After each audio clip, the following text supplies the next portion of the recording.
Hola, ¿qué tal? ¿Cómo están? Muy buenas noches. Soy el maestro Pedro Motara. Estamos aquí bajo la invitación del maestro Mario Campos y con todo el gusto de estar con todos ustedes para hablar hoy acerca de la pedagogía como fenómeno de las ciencias sociales y de la educación. Eh, bueno, vamos a partir de lo que es un fenómeno, ¿no? Yo creo que muchos de ustedes están ya un poco familiarizados con este término, con esta situación, y sabemos que un fenómeno es todo aquel elemento, aquella situación, aquel acontecimiento que rompe con la cotidianidad, ¿no? Y hoy en particular a nivel social tenemos un fenómeno que nos está dando pues mucho problema, ¿no? Muchas situaciones en todos los aspectos de la vida humana, que es precisamente esta pandemia de COVID que estamos viviendo, lamentablemente. Este fenómeno vino a trastocar realmente todo nuestro sistema social, personal, psicológico, emocional, en fin, porque no estábamos preparados para ello, ¿no? Y ahora como esto va a versar de cómo la pedagogía, a final de cuentas, nos va a dar estas herramientas, estos elementos para poder transcurrir sobre este fenómeno, pues bueno, ya tenemos aquí un ejemplo muy importante, ¿no? Que es un virus que no conocíamos, que como sociedad, como humanidad, no estábamos preparados y que nos está afectando de manera negativa en todos los aspectos. Pero también tenemos fenómenos sociales, ¿no? Y hoy vamos a hablar un poco acerca del fenómeno social de los famosos centennials, que así les han denominado, que están ahorita en una discusión muy fuerte para saber si son binarios, si se identifican o no con un u otro género. Hay memes que también son otro tipo de fenómeno social con las redes sociales, en donde pues, nos han dicho infinidad de veces que estamos en el a mí dime compañere, ¿no? No me digas compañera, no me digas compañero.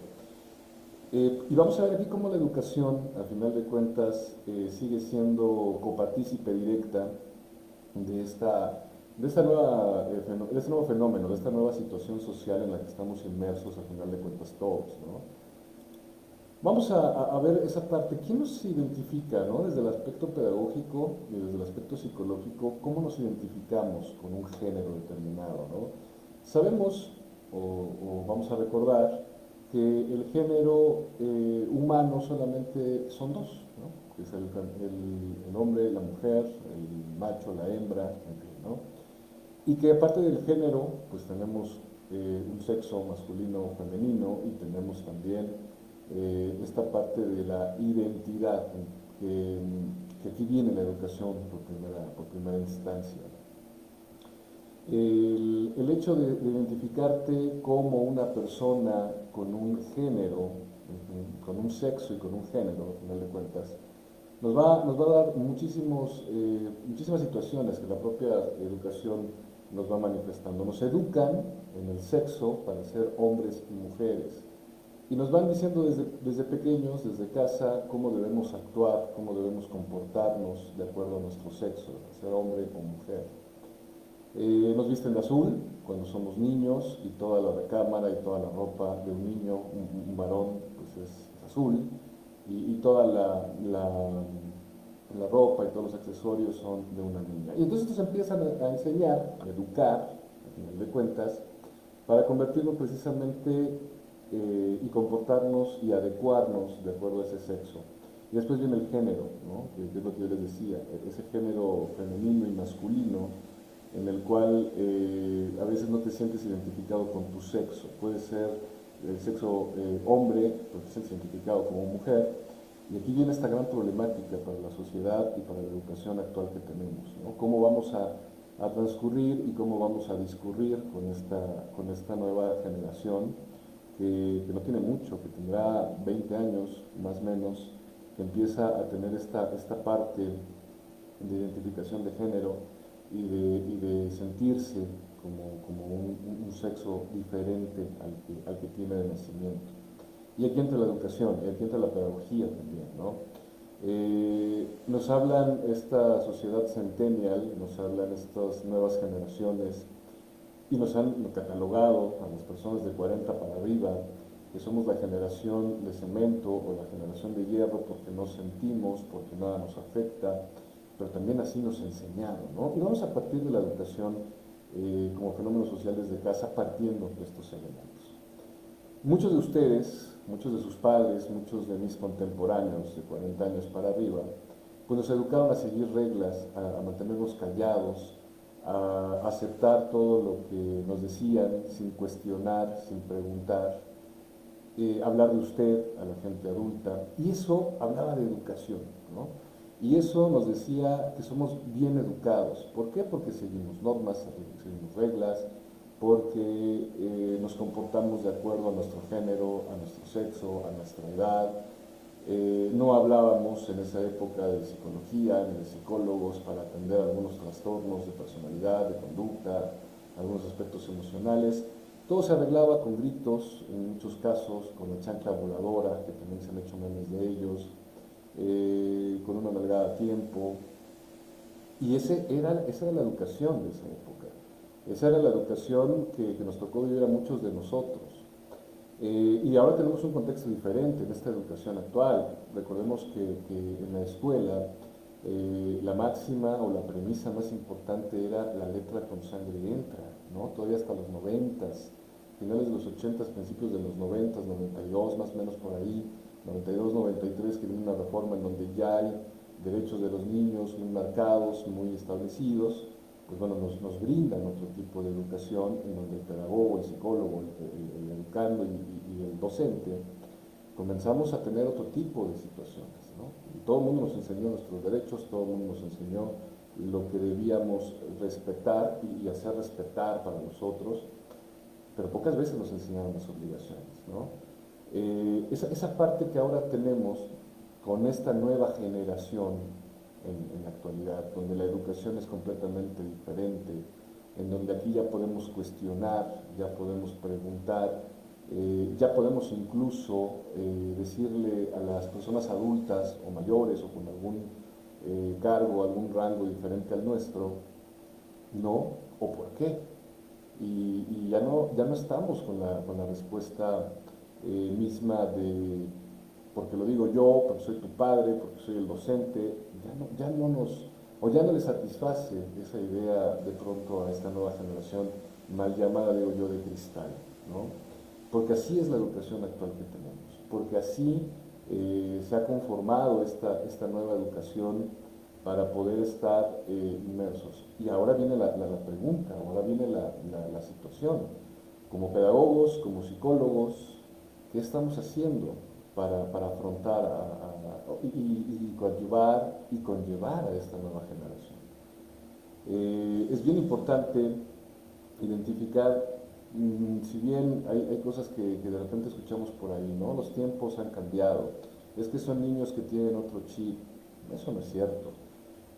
Simplemente yo creo que las condiciones sociales en las que estamos inmersos han cambiado muchísimo, ¿no? Y ahorita vamos a hablar un poquito más a fondo de eso. Eh, Ahora, en este contexto voy a entrelazar la pedagogía crítica para todos aquellos que consideran, bueno, vamos a empezar primero por definir qué es la pedagogía, ya vimos lo que es un fenómeno, ya entrelazamos un poco los fenómenos que vamos a hablar, hablamos ya de este primer fenómeno social, que es esta nueva generación que está causando mucho revuelo y que a final de cuentas cada generación tiene un revuelo a final de cuentas, ¿no? Pero bueno, vamos a partir de la pedagogía. Mucha gente nos dice, oye, es que la pedagogía son quienes estudian los pies o quienes arman las peras, perdónenme la expresión, o quienes cuidan a los niños. ¿No? Eso créanme que no es nada correcto y dista muchísimo de lo que es la pedagogía en realidad. Es muy complicado definir la pedagogía porque no tiene un concepto como tal, porque no hay una metodología como tal que la identifique, pero podemos definir a la pedagogía desde la perspectiva kantiana, desde Kant, desde Hegel o Hegel, que es el padre moderno de la pedagogía, donde nos dice que es, a final de cuentas, desde una perspectiva de la Escuela de Frankfurt, una ciencia que estudia, al final de cuentas, la formación humana. Cuando hablamos de formación, pues vamos a tener un primer conflicto o un primer punto de problemática cuando hablamos de educación por una parte y de formación por la otra. Hemos escuchado, y lo comentaba hace un momento, que nos educaron, es decir, nos dijeron cómo teníamos que comportarnos, que actuar, qué decir, qué no decir inclusive. Eh, Eso es educación, ¿no? Y para Michel Foucault, por ejemplo, Michel Foucault nos dice que la educación no es otra cosa más que una domesticación social. Y es correcto. Al final de cuentas, esa educación nos indica y nos dicta reglas, normas y costumbres que tenemos que respetar, ¿no? Pero ¿qué es la formación? Y aquí es donde entra la pedagogía crítica, la pedagogía kantiana. La formación es lo que nos hace auténticos, lo que nos hace únicos, lo que nos hace irrepetibles. Va más allá de lo biológico, ¿no? De la genética, que es una parte constitutiva, sino que nos da una esencia, ¿no? Vamos a un aspecto más filosófico, lo que nos hace ser auténticos, lo que nos hace ser a final de cuentas nosotros mismos, lo que nos da una identidad, ¿sale? Entonces, aquí es una problemática muy severa, muy importante y también muy enriquecedora, donde entra la pedagogía como tal, y sobre todo, insisto, la pedagogía crítica. ¿Cómo vamos a educar sin transgredir a la sociedad, pero tampoco sin que este individuo, que al momento de ser educado se vuelve un sujeto, es decir, un sujeto social, un sujeto de estas normas y reglas, ¿cómo hacemos para que no pierda esa identidad, para que no pierda esa esencia, esa autenticidad y pueda estar inmiscuido en un nivel social en el cual, reitero, tiene sus propias normas? Ahí es donde entra la pedagogía crítica y es ahí donde realmente entramos los pedagogos de este tipo de formación. Ahora que ya sabemos qué es formación y qué es educación y que vamos a partir de que la educación nos domestica y la formación nos libera, pues vamos a trabajar en la transformación. ¿Y cómo empieza la transformación? Bueno, vamos a definir primero qué es transformación. Todos conocemos, y vamos a mencionar elementos muy líricos o muy coloquiales, todos conocemos, o la gran mayoría conocemos a un personaje de los cuentos de historietas, que se llama Hulk, ¿no? Que es una persona que se transforma, es decir, que cambia la forma, pero no pierde la esencia, sigue siendo ese humano en un cuerpo de un monstruo, ¿no? Por rayos gamma. Bueno, regresemos al punto. La educación nos permite, en este caso, ok, perdón, me distraje un poquito. Marlene nos dice que la educación, pues, que tenía el conocimiento de que la educación a uno de los valores se ejercen en casa, es correcto, al docente que le toca educar. Esa es la parte a la que queremos llegar, ¿no? ¿Qué nos toca educar? Nos toca educar esa transformación, como docentes y como pedagogos. Al niño le vamos a enseñar lo que nos estipula un sistema educativo como tal, ajá, a lo que nos indica, en este caso la SEP, que es lo que tenemos que enseñarle a este niño. Pero también tenemos que ver esa parte de su identidad, esa parte de su formación. Y aquí hablaríamos de habilidades cognitivas, habilidades emocionales, y aquí hablaríamos de lo que él ya tiene de manera innata. Entonces vamos a educar, y más que educar, vamos a acompañar, porque esa es la parte del docente.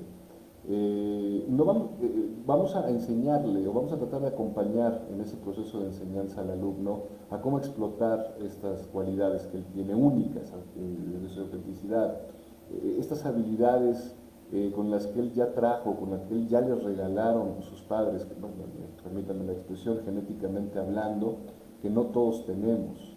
Y esa es la parte que nos toca, porque efectivamente los valores, la cultura, las tradiciones, la forma de pensar, de actuar, de comportarnos vienen de casa, eso es invariable. Nosotros lo que vamos a hacer es uniformar en la escuela, ¿no? Si seguimos este proceso educativo de domesticación social, como decía Michel Foucault, nosotros solamente lo que vamos a hacer es uniformar, es decir, que todo mundo actúe por lo menos desde la escuela en esa parte de pensar igual, actuar igual y sentir igual, pero aquí viene la parte importante del docente y del pedagogo. Sí, vamos a pensar y actuar de una manera de la cual nos han dicho que es la correcta, pero también tenemos que educar esa parte. Sí, vamos a ser sujetos de esta educación, sujetos de estos valores, sujetos de estas normas, pero no perdamos esa parte de identidad, que es lo que a él le gusta, y eso es lo que hay que empezar a manejar como docentes, como pedagogos. ¿Qué le gusta al alumno? ¿Para qué es bueno el alumno? ¿Qué se le facilita a este alumno? Sabemos que tiene que aprender lo que ya está estipulado en un sistema educativo, en unos planes y programas, pero también qué le interesa, qué va más allá a este alumno. Porque a veces los etiquetamos también en la escuela, a veces también los estamos eh, alejando un poco de ellos y también tratando de que encuadren en un mismo lugar, ¿no? Habrá quien pinte muy bien, habrá quien tenga una oratoria fascinante, habrá quien redacte de una forma bastante superlativa, pues entonces habría que encaminar esos pasos de estos alumnos, sí, educarlos, pero también permitirles esa expresión, permitirles esa parte de esas habilidades, explotar esas habilidades, ¿para qué? Para que pueda él transformar y transformarse dentro de una propia sociedad. No sé si fui claro o ahondé mucho, Marlene Alvarado.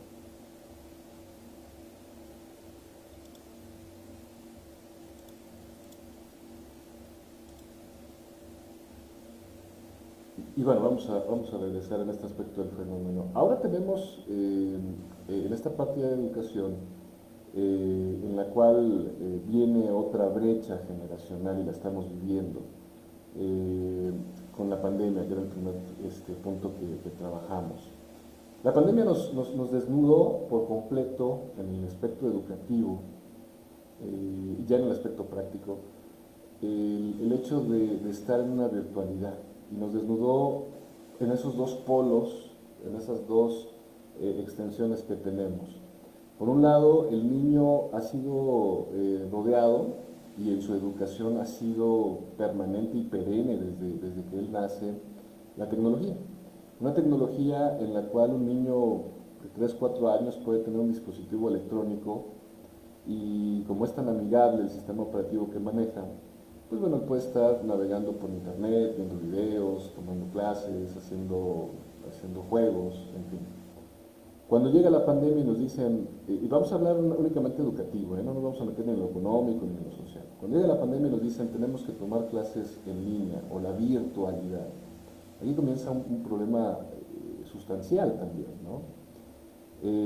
Estamos viendo que esta nueva generación que ha sido educada por y desde la tecnología, pues en realidad no la sabe manejar, ¿no? Y aquí está otro conflicto de la educación, y aquí es donde entra otra vez la pedagogía.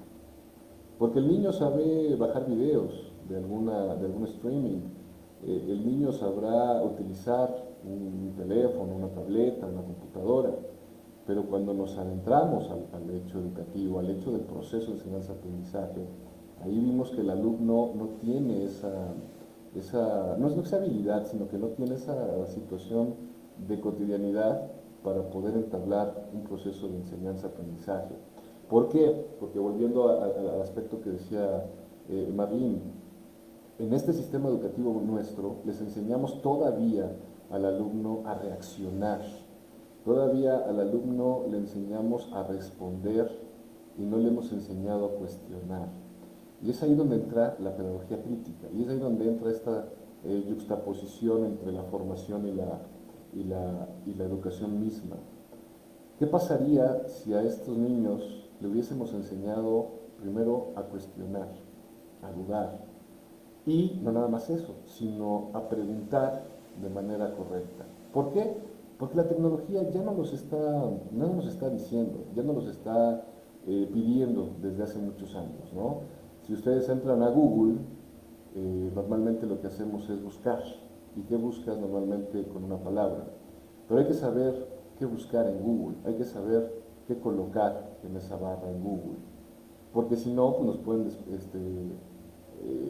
realizar ahí una cantidad de búsquedas impresionantes y a veces no llegamos a la pregunta que queremos resolver.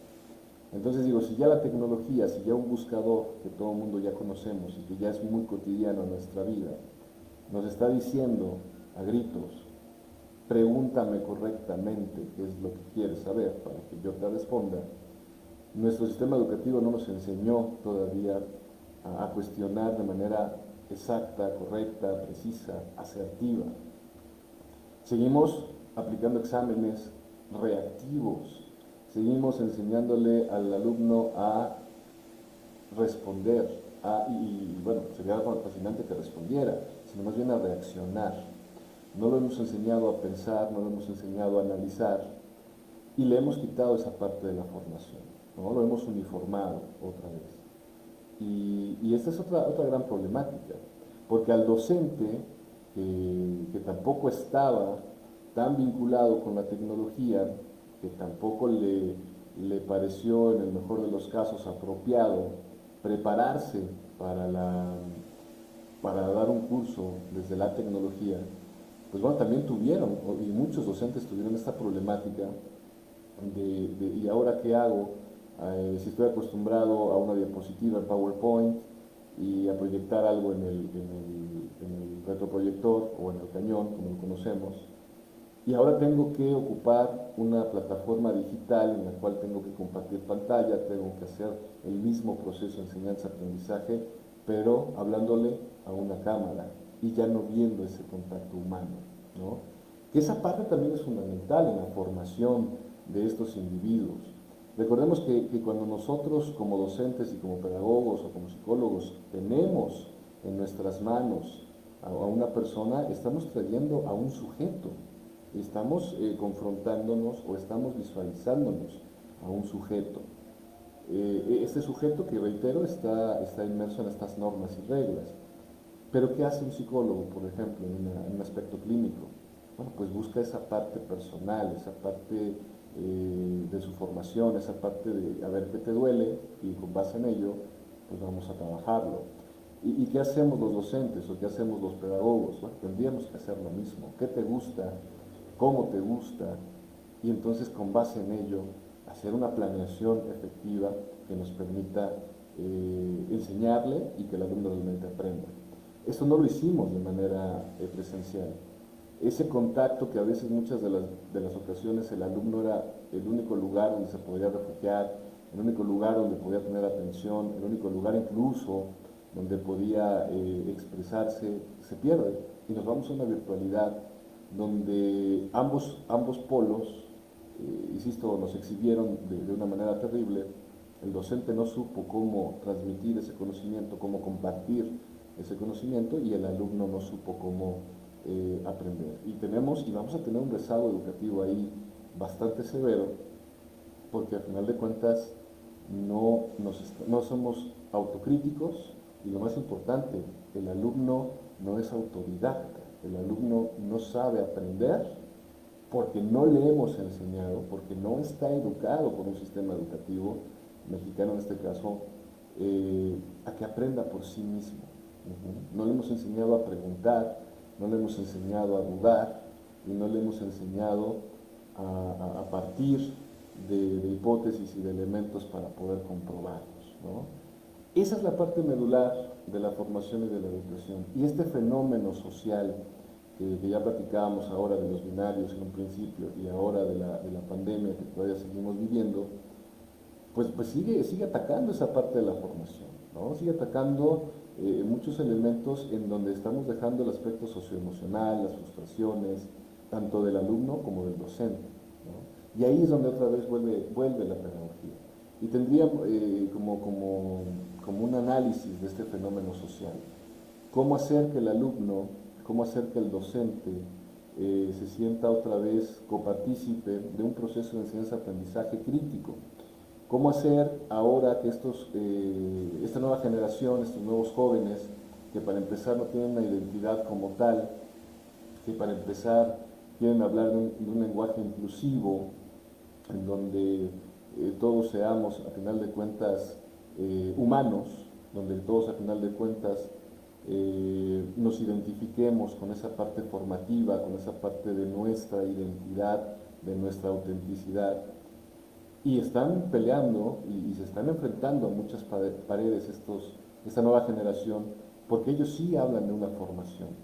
Y ellos están en contra de una educación establecida, de una educación, como diría también Michel Foucault, que ha sido siempre vigilante y castigante, donde nos han dicho siempre, te educo para castigarte o para premiarte. Y en este aspecto pues podemos ver que siempre hemos escuchado es que qué bien educado es esa persona, ese muchacho, esa muchacha, o qué mal educado, o qué mal educada. Pero nunca hemos escuchado el término, oye, qué bien formado está o qué mal formado está. A menos que sea para un aspecto físico, a menos que sea para un aspecto peyorativo o un aspecto de ensalzar una estética que también está impuesta y que también está determinada pues por una óptica social y por una educación misma, ¿no? Entonces, esta sociedad actual, estos binarios, estos centennials, nos están enseñando en realidad que la educación sí nos sirve, obviamente tenemos que educarnos para convivir en reglas y valores y sobre todo para tener una sana convivencia con el otro, pero nos están enseñando que no es nada más esa parte educativa, sino que también es esa parte formativa, esa parte humana. ¿Quién soy yo? ¿Cómo me identifico yo? ¿Qué es lo que me hace a mí único, auténtico, irrepetible? Y con base en ello, pues voy a respetar la autenticidad del otro, pero también voy a exigir que respetes mi autenticidad. Y entonces esta brecha generacional, que cada vez es mayor entre los adultos y esta nueva generación, pues nos tiende también a que no podamos, ni como docentes, ni como padres de familia, poder entablar una relación sana y una relación cercana con esta nueva generación que estamos viviendo. Porque, insisto, estamos viviendo dos tipos de sociedades diferentes, ¿no? Reitero, una sociedad donde nos explicaron a los de 40 para arriba que tienes que formar una familia, que tienes que ser papá o tienes que ser mamá y tienes un rol en la casa como padre y como madre, y que este se rompe después cuando ambos tienen que ir a trabajar porque el propio sistema económico que también nos educa, te obliga a que ambos padres trabajen, entonces el niño se queda en una ausencia, en un vacío, donde te habían dicho que la familia antes era formada por papá, mamá e hijos, y ahora tenemos a lo mejor familias monoparentales o biparentales, homoparentales, extendidas, o sea, toda esta situación ha dado como resultado, al final de cuentas, este tipo de situaciones que ahora nos están gritando a la cara en el respeto, ¿no?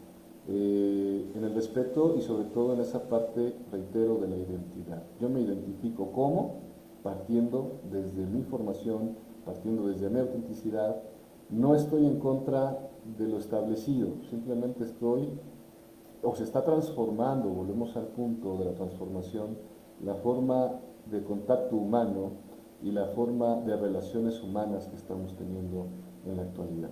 Y es aquí donde los docentes, donde los padres de familia, comenzamos esta brecha, como ya he comentado, y estos chavos o estos chicos centennials que ahora les llaman, o mal llamada generación de cristal, está también teniendo ahí un problema y es otro fenómeno educativo.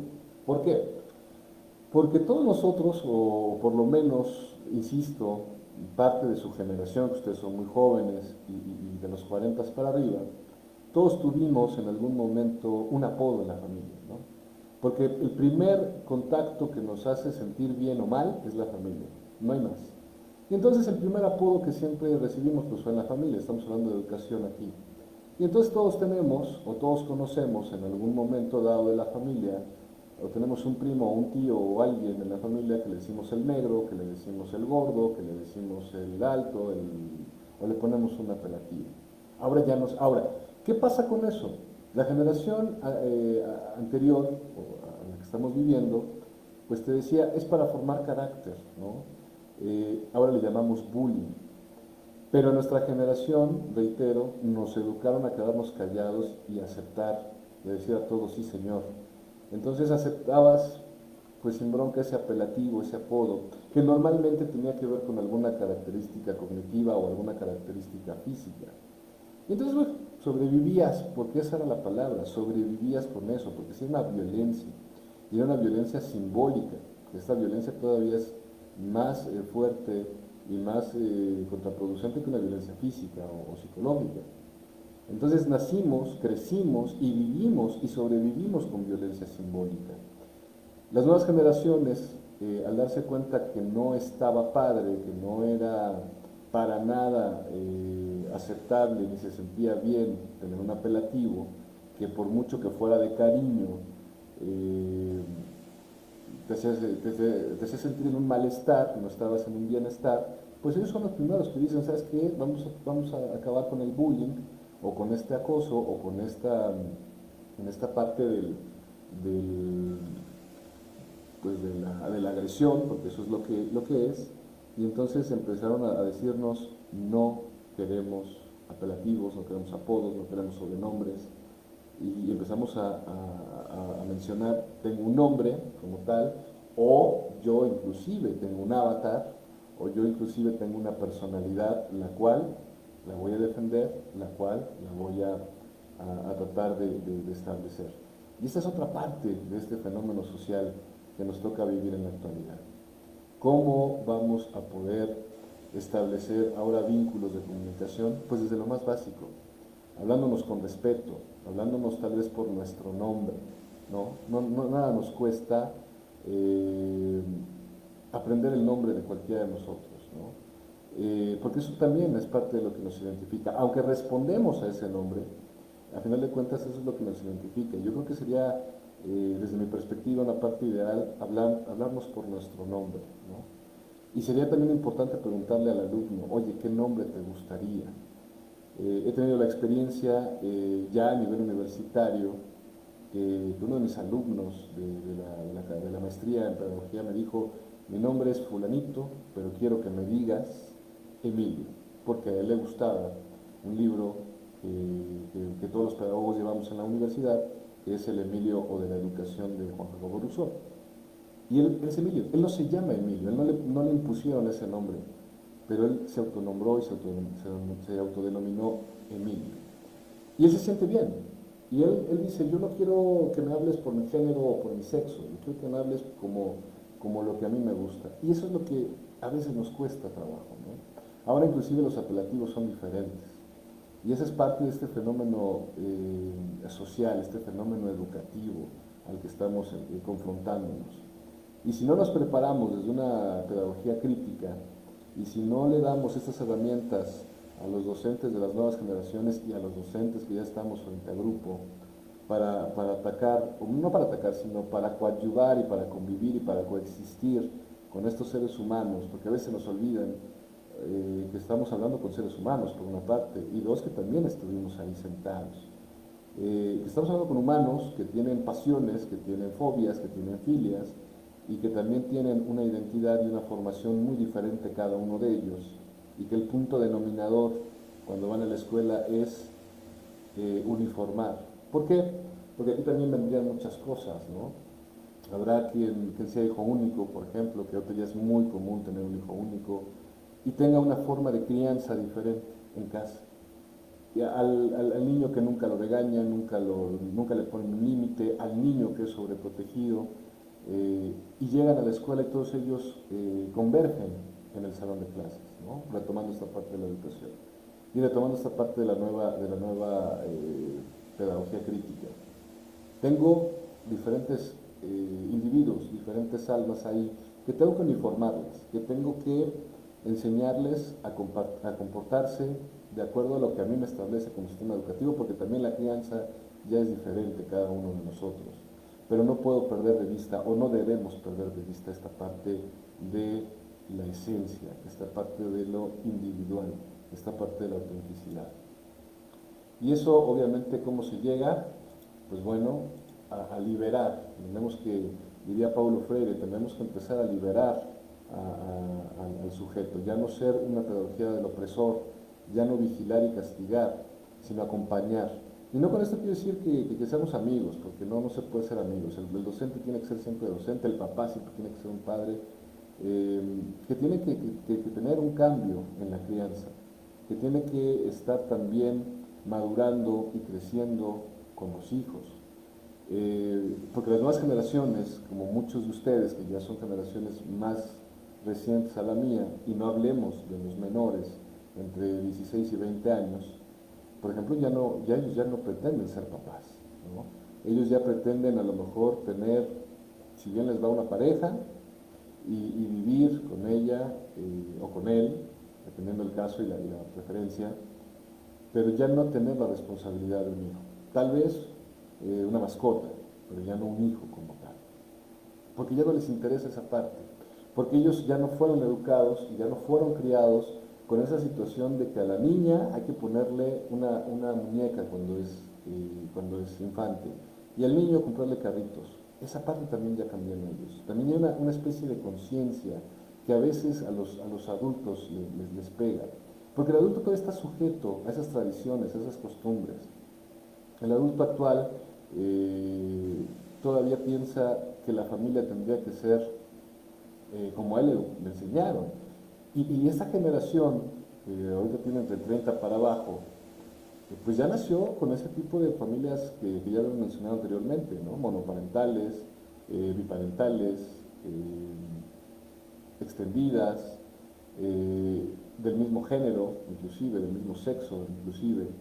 Y entonces ellos ya aprendieron a coadyuvar y a convivir de otra manera diferente, ¿no? Donde en mi época decir que tus papás eran divorciados era, uy, casi casi señalarte, ¿no? Y ahora más bien cambió el asunto de decir mis papás son casados, ahora ya eres el bicho raro, ¿no? En este aspecto de la educación. Entonces, realmente la nueva generación ya no está sujeta a esas reglas sociales a las que nos educaban a nosotros.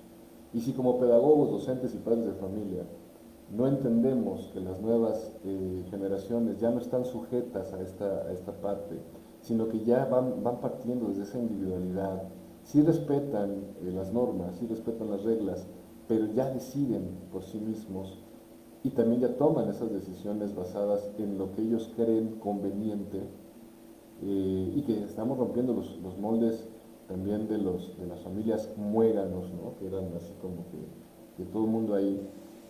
Nos está costando trabajo y ahora lo que tenemos que hacer es respetar como docentes y como padres esa parte de la individualidad, reitero, coadyuvar esas habilidades, coadyuvar esa parte del individuo y dejarlo ser un individuo. Un individuo que esté consciente de eso, de su individualidad, que esté consciente de lo que lo hace diferente a todos, pero también hacerle entender que está sujeto solamente a reglas de convivencia social, pero que en esa individualidad él puede hacer y puede decidir lo mejor para él, cosa que a mi generación y a generaciones de sus padres y más arriba pues no les enseñaron o no les permitieron. Entonces, esta parte es bastante importante. ¿Cómo se lograría? Reitero, siendo críticos. ¿Y qué es ser críticos? Es meter en crisis al otro. ¿Y cómo se logra la crisis en otro? Sabiendo preguntar, sabiendo cuestionar, sabiendo analizar y reflexionar en todos los aspectos, quitándonos estos tabúes, quitándonos estas partes de sometimiento y estas partes de calificar al otro, de ponerle algún adjetivo al otro, y lo más importante, quitándonos la parte que nos educaron a nosotros de decir, tienes que hacer lo que yo te digo y no lo que yo hago. Esa fue la educación de muchos de nuestros padres.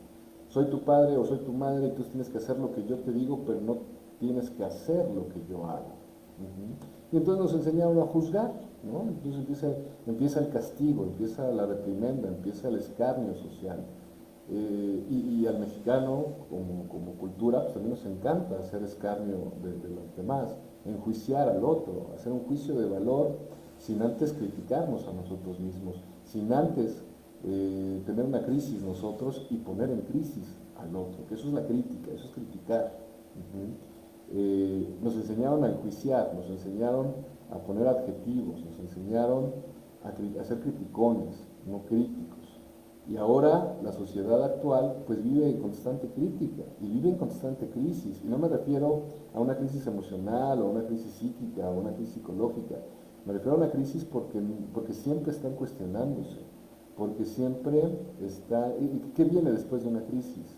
Pues viene un crecimiento, viene una calma, viene una situación de cambio. Y es ahí donde la pedagogía crítica también alza la mano y también ha levantado la voz. No los puedes dejar en crisis, no los puedes dejar tambaleantes, sino ya que pasó ese proceso de crítica, ahora llévalos a la reflexión, llévalos a la parte de que ya sabes qué es lo que quieres, qué es lo que no quieres. Ya nos permiten sentir. Y aquí podemos hablar de Descartes en este ejemplo, ¿no? Descartes nos decía, pienso, luego existo, dentro de su racionalismo. Pero ahora nos han dicho las nuevas corrientes filosóficas y psicológicas que no está peleada la razón con el sentir, con la emoción. Y es lo que están viviendo a flor de piel ahora estas nuevas generaciones. Sí son razonables, sí son racionales, sí son cognitivos, sí tienen procesos cognitivos, porque al final de cuentas el sentir, la emoción, el sentimiento siguen siendo situaciones cognitivas. Pero ahora ellos sí ya están viendo o ya están tratando de ir mezclando estos dos elementos, la razón, la cognición como tal, y el sentir, cosa que nosotros como sociedad antigua, pues nos decían o eres racional o eres pasional, no puedes ser las dos al mismo tiempo. Y nos ha costado mucho trabajo como docentes y como padres de familia entender que los niños ahora tienen la libertad de expresarse y tienen la libertad de entender bajo el sentir y que muchas de las veces ellos aprenden de manera vicaria y aprenden de manera de aprendizajes previos, de experiencias previas, pero también desde el bienestar y del malestar. Y muchas de esas tomas de decisiones y muchas de esas hipótesis se basan principalmente en el sentir, ¿no? Insisto, a nuestra generación nos decían que los hombres no lloran, ¿no? Eso no es de hombres.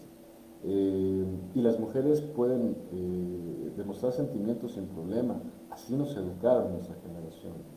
A los hombres cuidadito y demostrabas afecto, cuidadito y dabas un abrazo. Y véanlo con los cuarentones para arriba, para algunos de sus padres varones, tíos, abuelos. En la gran mayoría de nuestra sociedad, ¿cuándo vas a ver que un hombre besa a otro hombre? Hombre, eso ya nos tachan de todo menos de hombres, ¿no? Que nos abracemos efusivamente. Nosotros es abrazar y golpear la espalda del otro, golpear como síntoma del machismo, de ese alfa, ¿no? De ese macho alfa. Las mujeres sí, ustedes también lo pueden ver. Se vieron ayer y el otro día que se ven, amiga, y son efusivas y se abrazan, porque les permitieron esa parte. Pero ahora, en esta sociedad actual, en este fenómeno social que estamos viviendo en la actualidad, donde los niños ya no tienen ningún problema, ningún inconveniente en expresar esas emociones, esos sentimientos, y ya los identificaron. E inclusive ahora, en este mismo sistema educativo, les enseña a regular esas emociones y les enseña a manejar esas emociones, ese sentimiento, ese sentir, y lo racionalizan y lo canalizan, y hay una educación socioemocional también. Bueno, pues entonces el niño ahora que no tiene problema en enojarse, en frustrarse, pero saber que está frustrado, saber que está enojado y por qué, y saber que está feliz y saber que está emocionado, sabiendo el por qué y tomando decisiones desde la razón, pero también acompañadas con el sentir, nos cuesta trabajo y le cuesta mucho trabajo a esa sociedad anterior o antigua en donde, insisto, o nada más era razón, o nada más era sentir. Y cuidadito como hombre si sentías. Esa parte también es importante. Y en este momento de pandemia, en este momento de virtualidad, que nadie está acostumbrado a la virtualidad, ni siquiera las nuevas generaciones que viven prácticamente con un dispositivo electrónico en la mano, no están acostumbradas tampoco a esa parte de virtualidad. Si ustedes se dan cuenta, como seres humanos no estamos acostumbrados, porque parte de nuestra naturaleza es la convivencia, es el convivir con el otro, ¿no? Decía Jean-Paul Sartre, me tengo que identificar en el otro, en el extranjero. ¿Y cómo me identifico en el extranjero? Reconociéndome, viéndome a través de ti, y viéndome a través de ti me reconozco, es decir, observo en ti el extraño, el extranjero, observo lo que hay también de mí. Entonces necesitamos reconocernos y al alumno y al docente y a los padres de familia pues obviamente nos ha pegado esta parte de la virtualidad en esta pandemia que estamos viviendo, porque ya no tenemos un contacto humano, porque ya no tenemos ese reconocimiento en el otro, hablando filosóficamente hablando. Y entonces tenemos que abordar también como docentes, sobre todo si son psicólogos o nosotros como pedagogos que tenemos algunos elementos, la parte socioemocional y reconocer en el otro lo que le duele, lo que le puede, lo que le provoca malestar y también nosotros, ¿eh? Es válido también reconocerlo. Y es esa parte que ahí tendríamos que voltear a ver a los niños o a estas nuevas generaciones, porque ellos de verdad demuestran estos afectos, estos apegos y esas emociones a flor de piel, pero tendríamos que aprender de ellos, aprender de esta nueva generación, que también son racionales y que también identifican sus emociones y que las controlan y que las modulan y que no tienen ningún empacho en demostrarlas. Esa es la parte que yo creo que tendremos que aprender de esta generación. Y pues a final de cuentas, ya para ir cerrando el tema, tendríamos que buscar la pedagogía crítica como elemento primordial, precisamente, reitero, para siempre estar en crisis constante, para dejar en crisis al otro, para estar también nosotros en crisis, y con base en ello, con base en ese sentir, con base en esa individualidad y con base en esa autenticidad que es la formación de cada uno de nosotros, lo que nos hace auténticos, identificar primero esa parte, saber lo que ahora han dicho en psicología, las habilidades, las actitudes, las aptitudes y las destrezas, ¿no? Saber para qué soy bueno, reconocer para qué soy bueno y explotarlo, sin dejar de lado obviamente lo que tenemos que adquirir como conocimiento y sin dejar de lado las reglas sociales que nos llevan a una convivencia, pero siempre destacando, respetando y haciendo respetar la autenticidad y la identidad del otro, tanto como docente, como padre de familia y obviamente como alumno. No sé si hay alguna duda, algún comentario, los leo muy atentamente, por favor. Alguna crítica, también se vale.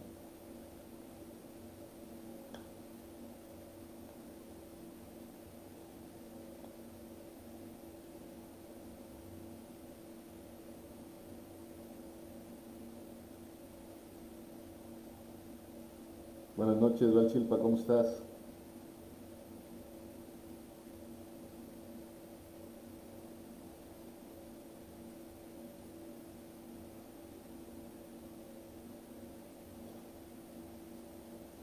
Muchachos, alguna pregunta?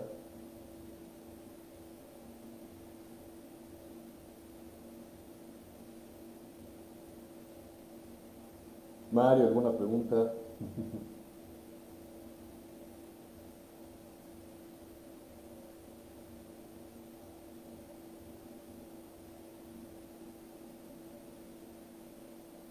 ¿Qué puede hacer el docente? Bueno, primero, replantear.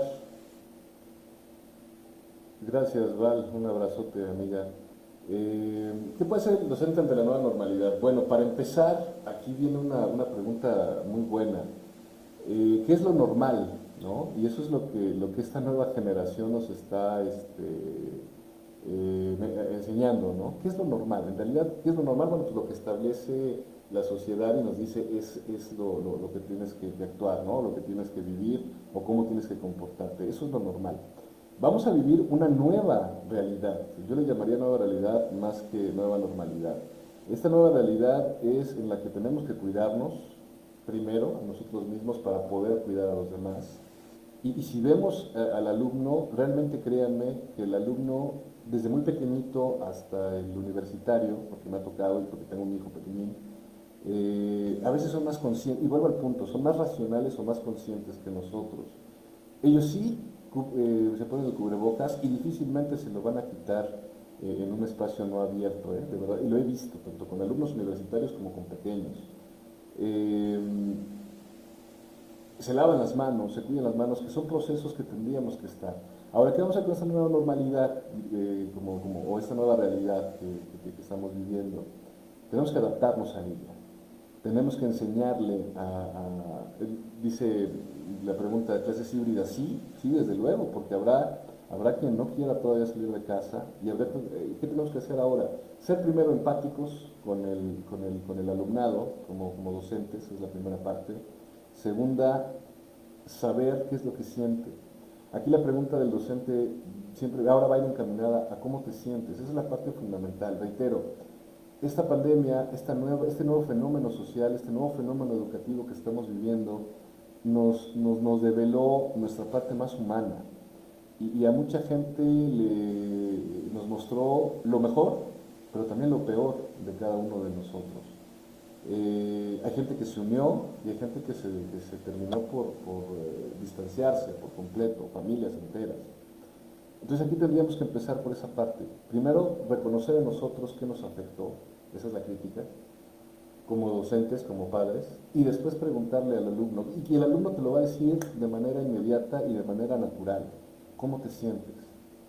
Y él te va a decir, me siento de tal o cual forma, tengo miedo, me siento emocionado, ya regresamos a clases, ya tenía la necesidad de convivir con fulanito o con sultanito, y ser copartícipes como docentes, primero de ese sentir, y subsanando esta parte del sentir de todos nuestros alumnos, y reitero, eh, identificando y respetando esa individualidad, esas diferencias, pues bueno, ahí partimos ahora sí a la parte de la razón. Y las clases híbridas, pues estaría sensacional, ¿no? Pero no tenemos ni la tecnología ni la infraestructura muchas veces. Entonces, más bien es esa parte, sería mi respuesta, Mario, al hecho de decir, y empezarnos a preocupar más por el humano, más por lo que siente y después por la razón. Marlene nos dice, me llega la idea de lo importante es cómo utilizamos la palabra, pongo un ejemplo, si tengo un hijo y le articulo, eres el mejor, y crece, sale al mundo y se da cuenta que hay alguien mejor que él, se puede volver inseguro, lastimado e incluso engañado, todo porque no utilicé la palabra correcta, haberlo dicho, eres el mejor para mí, puede ser que dé la oportunidad de comprender que es la mejor para mí, no quiere decir que tenga que ir por el mundo sufriendo si alguien más no se lo dice.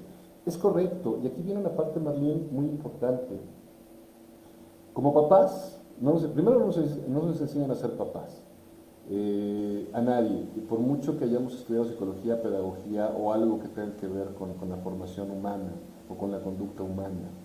Y digo, aquí tengo una amiga a la que admiro y quiero mucho también, pedagoga Valeria, que también es mamá y que es buenísima como pedagoga y como maestra, pero estoy seguro que ella tampoco va a dejar mentir, ¿no? Como papás, por muchos títulos universitarios y por muchas teorías que apliques y que hayas aprendido, difícilmente las vamos a llevar con los hijos.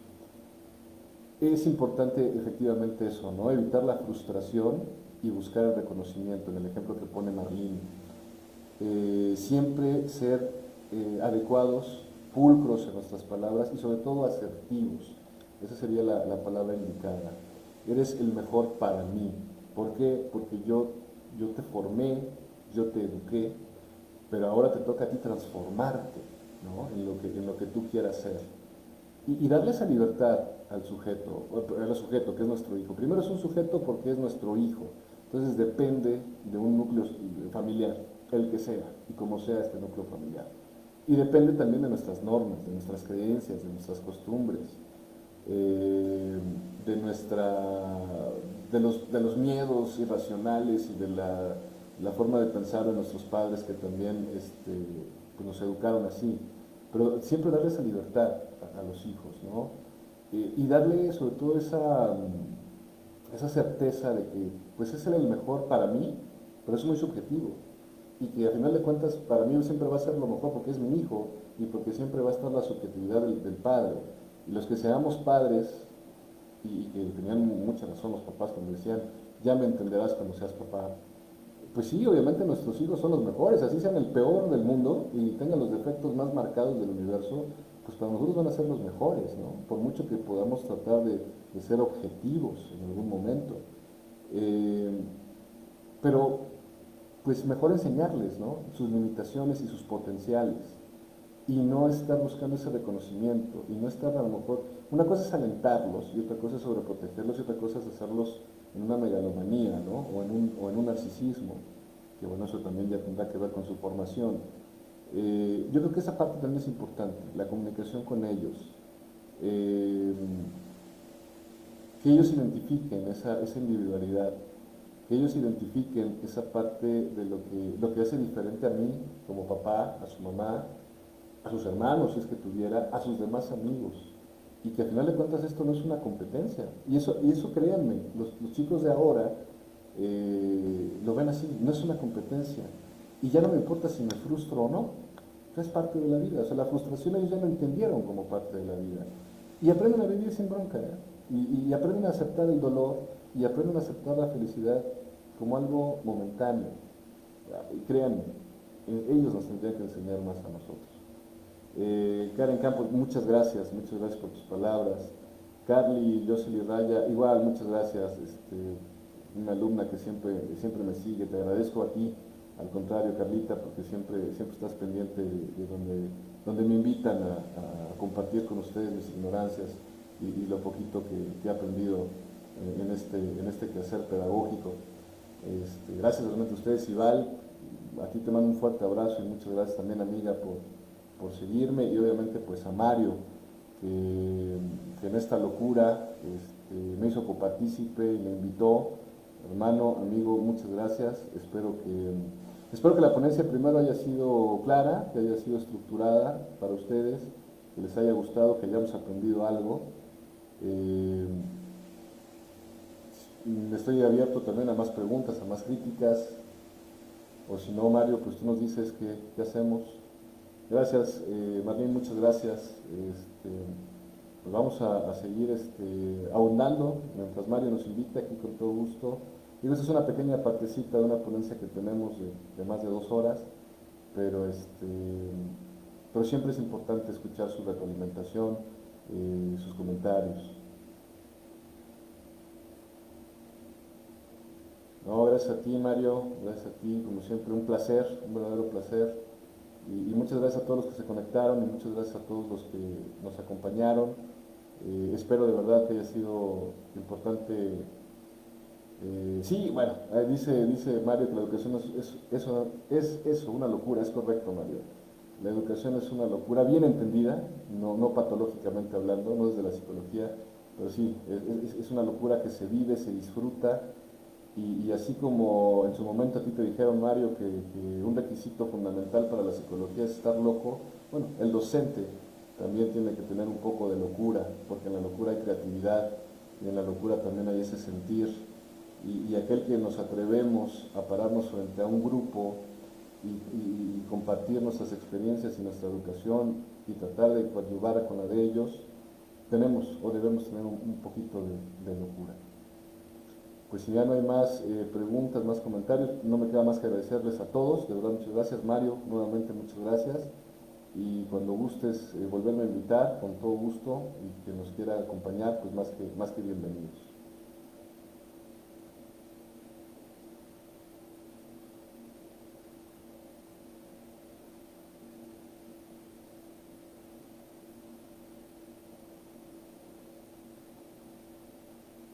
Que tengan la mejor de las noches, gracias por todo, cuídense mucho, me despido y me reitero a sus órdenes, soy el maestro Pedro Mortara, y cualquier situación que podamos compartir, pues ahí con el buen Mario estaremos muy cercanos. Cuídense mucho y muchísimas gracias por acompañarnos. Hasta luego.